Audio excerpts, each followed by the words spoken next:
Welcome back into the Lions247 Podcast. It is the end of January in terms of our coverage here on the podcast. We'll be over at Lions247.com in the remaining days, but it has been a wild month here. It probably has changed Penn State's national perception in some key ways. It certainly is changing the way we intend to view the 2025 campaign for Penn State and the expectations that are now set. We will talk about all of that right now with Josh Pate, a national analyst. You've caught his work over at 247 Sports, CBS, YouTube. He is the host of Josh Pate's college football show.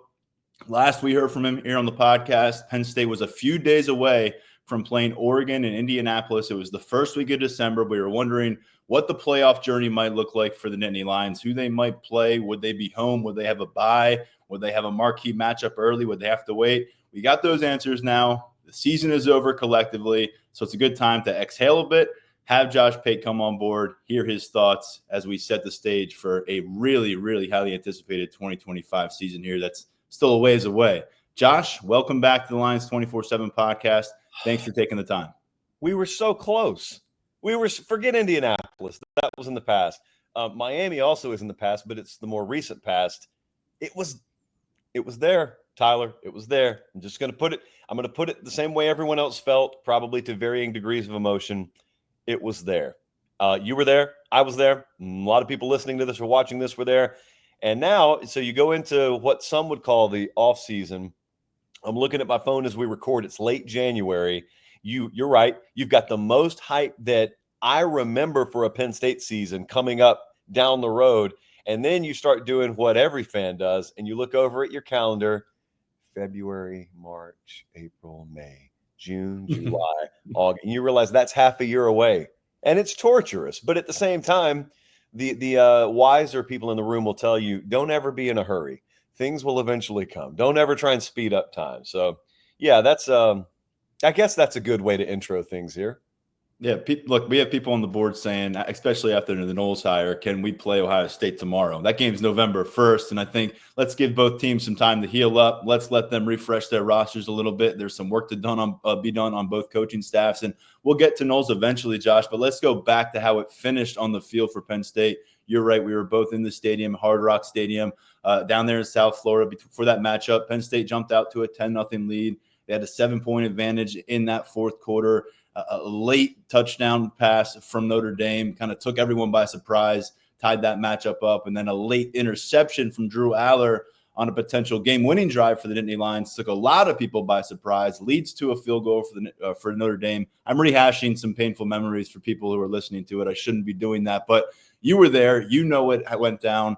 When you walked away that night, what was your initial kind of takeaway as you digested what Penn State accomplished and maybe failed to accomplish in the postseason here in 2024, 2025? I think from the Penn State side of things, you're kind of numb. So I'm watching that game. I'm thinking dually. So I'm thinking about it from the Notre Dame perspective, and this is amazing. I can't believe they're going to the championship game. From the Penn State side, I don't really think you can process stuff that night. And if I'm a Penn State fan, certainly you're just numb for a little while. You're angry, you're bitter, but I don't really think that you're in a place where you can fully process like the impact, the magnitude of what just happened. So now we're several weeks removed from that, so you can. I think the difference is hindsight has given us reason to be less jaded, more optimistic maybe about the future. Because what I always think walking out of those moments when I see any team that has come close to something but just missed it, like they reached for the belt and they didn't grab it and they fell to the canvas, what I always think is how hard it is to get there. Penn State folks know this year how hard it was to get there. Notre Dame folks, one game later, they got to the title game, but they couldn't reach it. And what you think in the immediate aftermath, because of the lessons this sport teaches you, is, will we ever get back to this point? Because it's not like you just start over the next year and that's your starting point. That you start over from scratch and you've got to get all the way back there again. So that was the first thing I was thinking is, did Penn State just blow an opportunity they'll never get again? But then in the weeks following, you see a lot of guys come back. Obviously, you talked about the coaching moves we're about to discuss. And so you have more reason to be optimistic that maybe we will get back here. But then the other side of my brain says, all right, even if we grant that Penn State, the team, Penn State, the coaching staff, will be improved this upcoming year. Remember, that team had an extremely favorable draw in the bracket.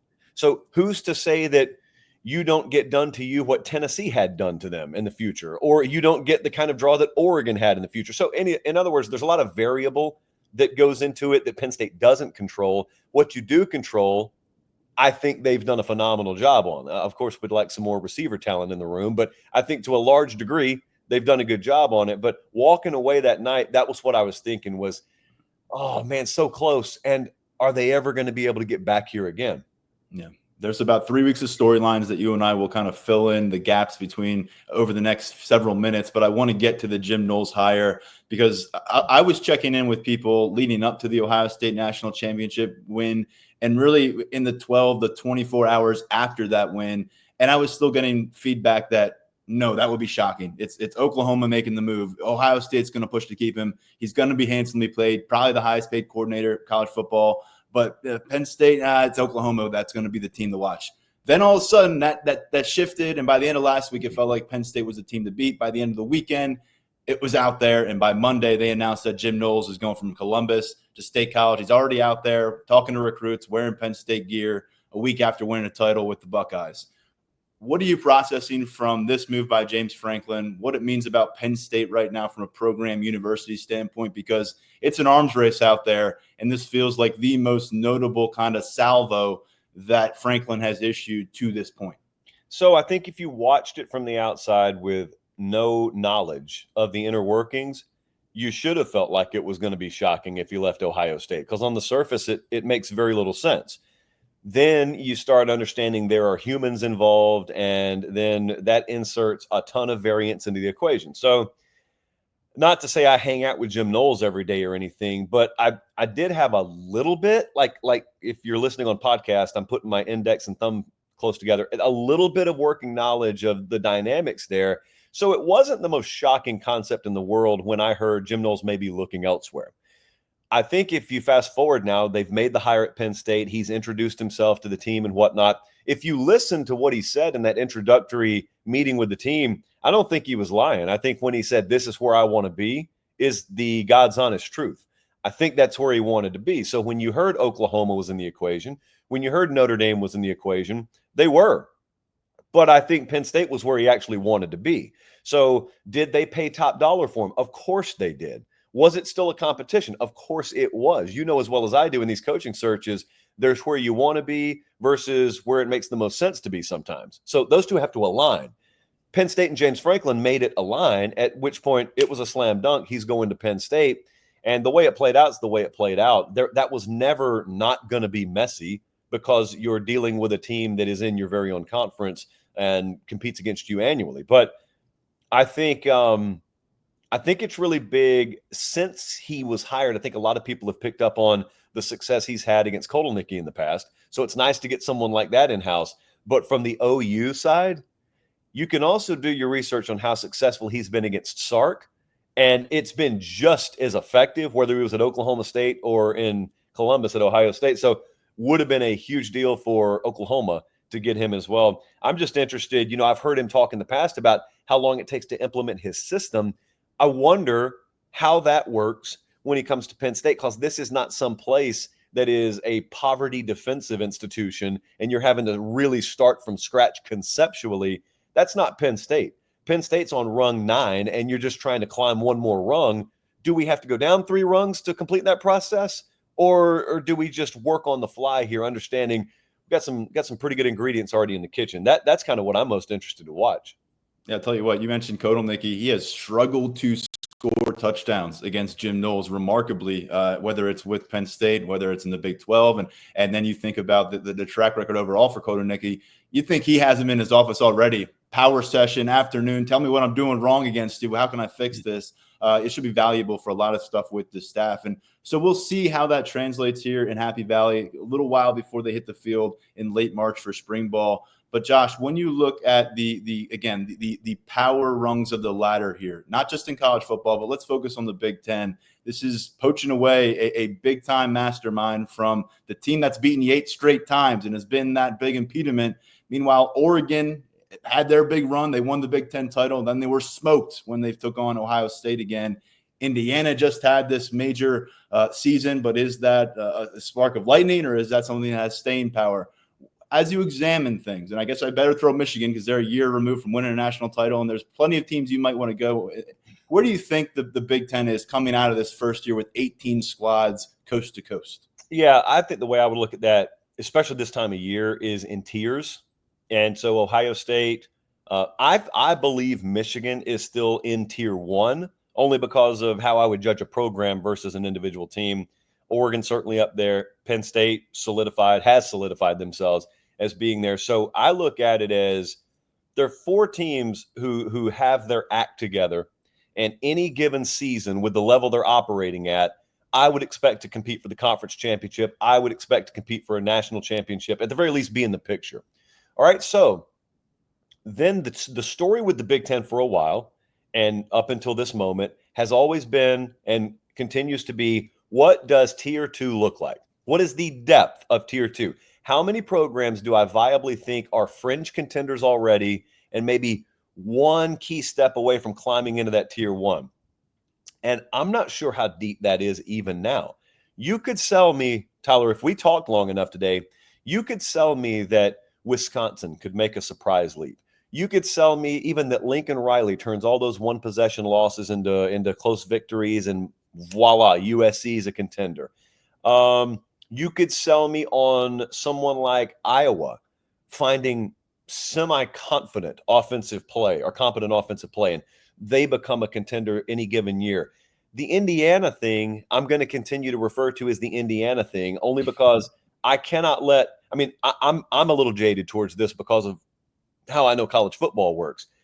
I cannot believe that is going to be a mainstay every year, and I'll choose to just be proven wrong by them winning instead of being proven wrong by buying in after 1 year. And by buying in, I don't mean they couldn't win 8 games. I mean being a legitimate contender at the playoff table.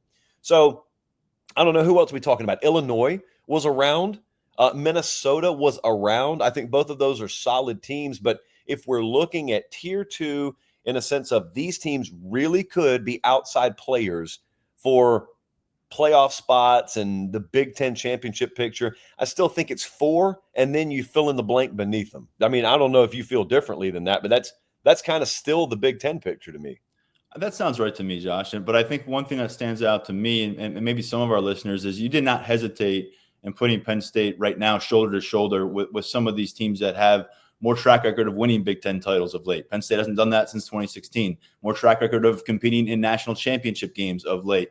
And Franklin has long tried to drive home the point that they've got to get to the point where they are truly going toe-to-toe. He gave that great to elite speech back in, I believe it was 2017, maybe even 2018, but it was a while ago, Josh. And so that seems to be the common theme right now when I'm looking at taking the pulse of this college football industry is Penn State might be the number 1 team going into next season. They're probably going to be a top 3, not outside of the top 5 type team. And that hasn't happened in a long time. My colleague, Mark Brennan, has covered this team really as long as anyone that we share a press box with. He says it goes back to the 99 season when LeVar Arrington was on the front of Sports Illustrated the last time he had this sense of true expectations that this team needs to get to the national championship game.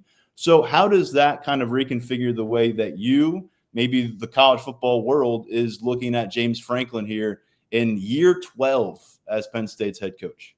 I got to be real with you. I don't view it the same way a lot of others are. That's not to say I'm sharper on Penn State than a lot of others are. Quite the opposite when you talk about the names you're talking about. But I look at it no differently. There will be higher expectation. Okay, the public, I do agree with you, will have a little higher collective expectation level. But it won't be above and beyond what the expectation level inside that building has already been. So it should not be that anyone's walking around that building feeling more pressure because a website or a publication or an individual personality picked Penn State to win the national championship. That would be absurd. Now, it'd be another thing if this was a flash in the pan story and they hadn't been in the picture and all of a sudden they're in the picture, and like Indiana, and now they're dealing with expectation the next year. Okay, that's a little different animal. But you talked about that that great to elite speech. You didn't say it was in 2023. You said it was way back in 2017. So this has been the story in that building every single year.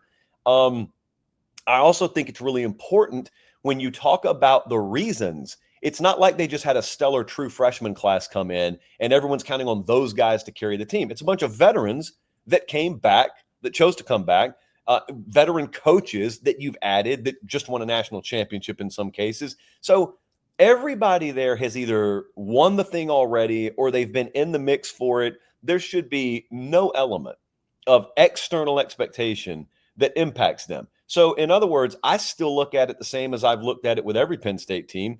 If they're good enough, they'll do it. If they're not, they won't. But I have never allowed myself to be convinced that returning starters automatically get 20% better, which is a disease of preview magazine culture. When a guy comes back, he's automatically better. In a perfect world, absolutely he is.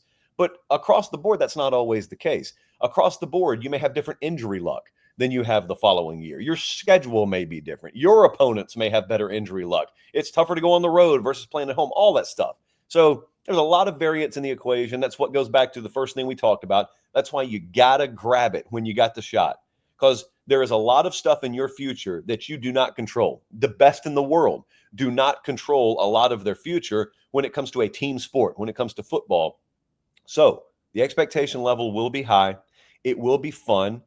It will give you stomach ulcers when you watch games in the fall because they're not nearly as fun when you have all that expectation heaped on you.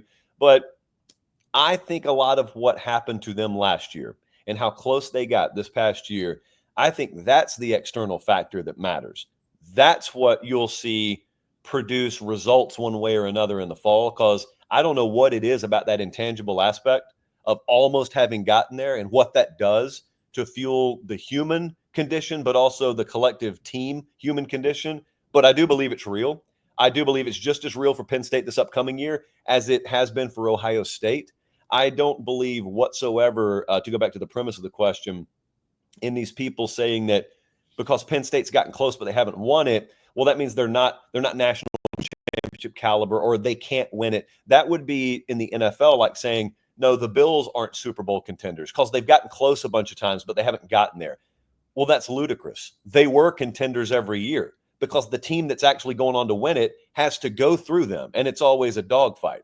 So that's an entirely separate conversation, but they're there. They absolutely are contenders. You're not playing in a semifinal with a close one-possession game at the end of regulation and not a contender. You hadn't done it yet. Yeah. Josh, 2024 was my 8th season covering Penn State, and it was the first one where I heard players openly discussing midseason championship expectations. I mean, it's been 1-0, 1-0, 1-0, and it still is that in a lot of ways. It wasn't just like a backup player about a big game and finally got a chance to go in front of a microphone talking about it. It was team captains talking about that's what they wanted to do as a team. And so that was a little bit different. And one of the catalysts for that was Drew Allar. And he's the guy that, as much as James Franklin is going to carry whatever happens in 2025, I'd imagine he's going to wear it just as much. There's going to be a lot of attention on him. The way it ended down in South Florida for his junior season, Josh, we're now 3/4 the way through, entering the 4th quarter of his college career. A lot of people probably didn't project he would be a senior quarterback for Penn State, but that's been his plan since early December. He made good on it coming out of the playoffs. He had a lot of people frustrated about his progress or what they perceived as lack thereof in a really microscoped moment late against Notre Dame that, you could say it did cost them a chance to go to the national championship game. Your quarterback, you sign up for this. You get paid the big bucks now, literally in the college football level. Where are you with your gauge of Drew Allar as a difference-making college football quarterback entering his final year of eligibility? Yeah, it was bad decision-making. I mean, I am never going to say one person won or lost a game. A quarterback has a disproportionately higher contributing factor to winning or losing a game. So a lot of it is on him. It should be on him. If he were sitting right here on this couch with me, I don't think he'd deny that because I know enough about him to know that. So the question is not, does that affect him? Of course it affects him. You were in that post-game press conference like I was. I mean, you saw how red that dude's face was. Like, it's very obvious. It affects him more than it will ever any fan. The follow-up is, how does it affect your preparation? How does it affect you mentally?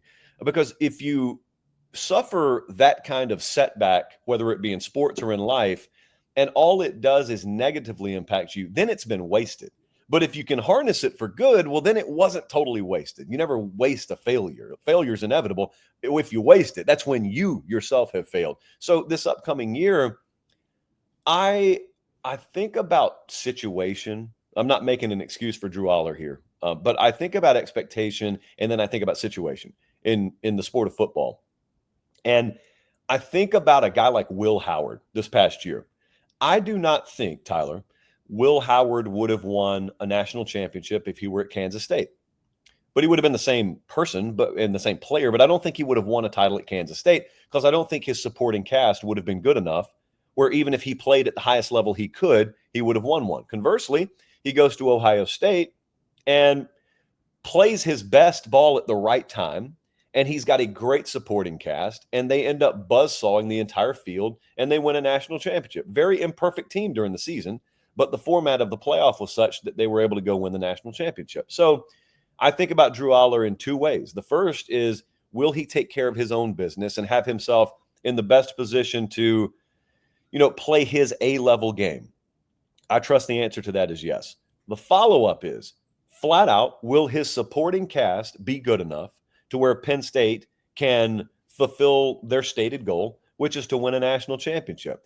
I don't worry about this team speaking that way because I don't worry about this team not being able to handle its business. Like, you can go talk about everything you want to talk about achieving, but the key to achieving something is not focusing on your goal. The key to achieving is defining the process and sticking to the process that it takes to achieve the goal. Now, younger guys, when they talk about winning a national championship, well, they're sitting there in practice. They're sitting there at noon on Tuesday. They're focused on winning a championship, and then they go get beat Saturday because they weren't focused on the process. I don't doubt Penn State's ability to focus on the right things. So I got no problem listening to them talk about what they want to achieve, and it's a national championship. We want to get here.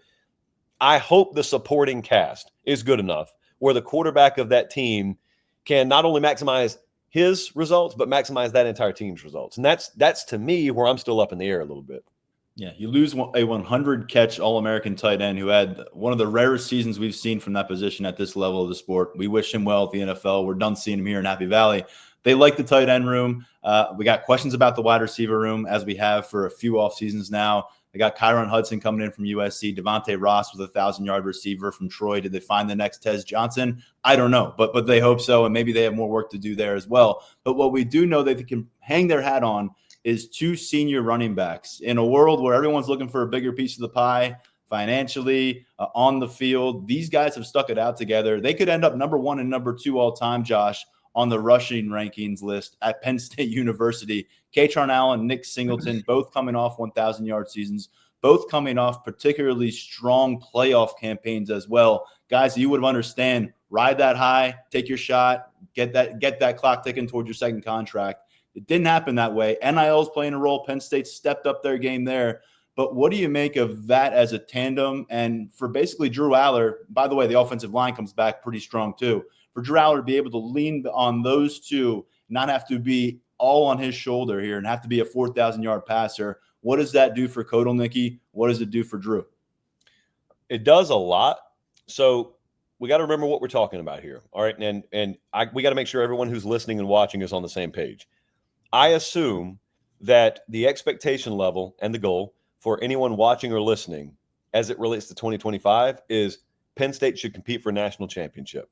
We're not talking about going to the Meineke Car Care Bowl. We're talking about playing at a high enough level to win a national championship. So we get the tailback tandem back. Wonderful. That was needed. That's a prerequisite. We got experience at the quarterback position. Got a good defense again. We always have that. We brought in Jim Knowles, which not only bolsters us, but it works to the detriment of one of our biggest rivals and biggest hurdles. Okay, so a lot of that's there. I am a believer that your quarterback is still going to have to win you a couple of games en route to a national championship. We just saw it with Notre Dame. Even though they got to the title game itself, it eventually came down to you're trailing by a couple of possessions. Riley Leonard has to bail you out, and he couldn't do it. That team wasn't good enough to do it. So having said all that, and I don't care if Jaywan's listening. I don't care if Jim Knowles is listening. I'm a believer that great running game, great defense. I want them. I need them. I am not going to solely ride that to a national championship. I will ride that to a 10 or 11 win season. I will ride that to the playoffs and maybe early success in the playoffs. I'm not totally riding that to a national championship. So I want all those things, Tyler, and I love that I have them. I need one or two more Jenga blocks to stack on top of that. And then it could be as simple as going to the high-level G5 ranks post-spring and grabbing a couple of receivers off of one of the really, really good, highly producing teams, and maybe that pushes me over the top. But I feel really good about certain aspects. I'm still selfish, and I still want a couple of more cherries to put on top. Let's finish with this, Josh. I know you threw your hat in the ring as college football commissioner. James Franklin hasn't publicly called out your candidacy yet. He has mentioned Nick Saban. So you're on that list somewhere. I know he'll get there.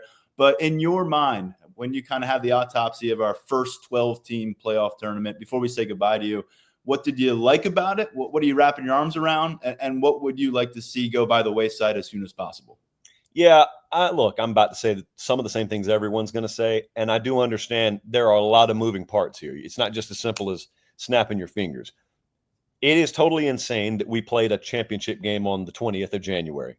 It's even more insane that this upcoming year or 2 years from now, I think it's the 25th of January, if nothing changes. That's ridiculous. Second thing that's ridiculous, even if we have the expanded playoff, I think most people looked at the seeding process and said, that's a little backwards. You guys didn't. You guys loved it. But in a total sense, yeah, a lot of people looked at it and probably said, need to fix that. Okay, I agree with that. I don't think, Tyler, we are ever going to get to a place where you get the requisite sign-offs needed to just do 1 through 12 or 1 through 14 and just seed it and go. I actually don't think that's going to happen. It seems like common sense, but I don't think that's the way it's going to happen. I think the only way that we're really going to get to that overhauled seeding process is getting to a place that I don't think some people will like, and that is guaranteed amounts of spots for the Big Ten, for the SEC, maybe lesser amounts of guaranteed spots for other conferences, which crystallizes your conference races for reasons that we don't have time to get into. And it does make sense from that standpoint. I think that's where we're ultimately going to get. I see some pros in it. I see some cons in it. I'm not totally one way or the other, but I just wish so badly that college football could fix its calendar. And I wish for once in its life, the NFL would look in the mirror and realize how much it benefits from college football, from a developmental standpoint, from a marketing and branding standpoint, from a promotional standpoint, and do one solid and reach across the aisle and work with college football on ending the college football season earlier than January 20th. Because really what college football is doing, getting to January 20th, is trying to dodge the NFL's late season and postseason schedule. And if Roger Goodell, and I know he listens to every show, if Roger Goodell could just for once, just reach across the aisle, extend the olive branch, here you guys go. How does the first Saturday in January prime time window sound? Sign me up. That's all I need. Yeah. Josh, always a pleasure. You can follow his content, Josh Pate's College Football Show on YouTube. Of course, content is featured across our 24/7 sports network here at Lions 24/7 and on CBS as well. Josh, good luck to you. February, we'll see if it's as busy as January. I can't imagine it possibly could be, but I know you will keep folks entertained and informed with everything you do. I appreciate it, brother. All right, take care. Great stuff as always from Josh Pate. Great to get him back on the show. We'll do that again come warmer months, I think, and we get our head wrapped around this Penn State squad a little bit more. We'll have him back on for some follow-up thoughts. For now, we're going to step aside. We had a really fun time earlier this week breaking things down with Patrick Murphy, one of my favorites in the 24/7 Sports Network on other beats. He covers the Ohio State Buckeyes. If you missed our conversation on the episode that dropped Monday, we had a really detailed process of going through his early rumblings on Jim Knowles in Columbus and potentially leaving and why that may have been the case and why Penn State was the pick and ultimately where Ohio State is going to have to do moving forward and what he thinks Jim Knowles could maybe do for this Penn State defense in 2025 and beyond. We also broke down the latest in Penn State recruiting, including a new commitment out of New Jersey with Tyler Calvaruso, a resident recruiting insider at Lions247.com. There is another big recruiting weekend ahead here in Happy Valley, yet another junior day. That means players coming from throughout the region here, two-team facilities. Tyler Calvaruso, Brian Doan, Alan True, a bunch of network specialists are on the case, and they have plenty of content already looking ahead to that. And we'll break it down coming out of that event with a podcast early next week. Stepping aside for now, we thank you for joining us on this latest episode of the Lions 247 Podcast. And we once again thank Josh Pate for taking the time to do that. I'm Tyler Donahue. This has been the Lions 247 Podcast.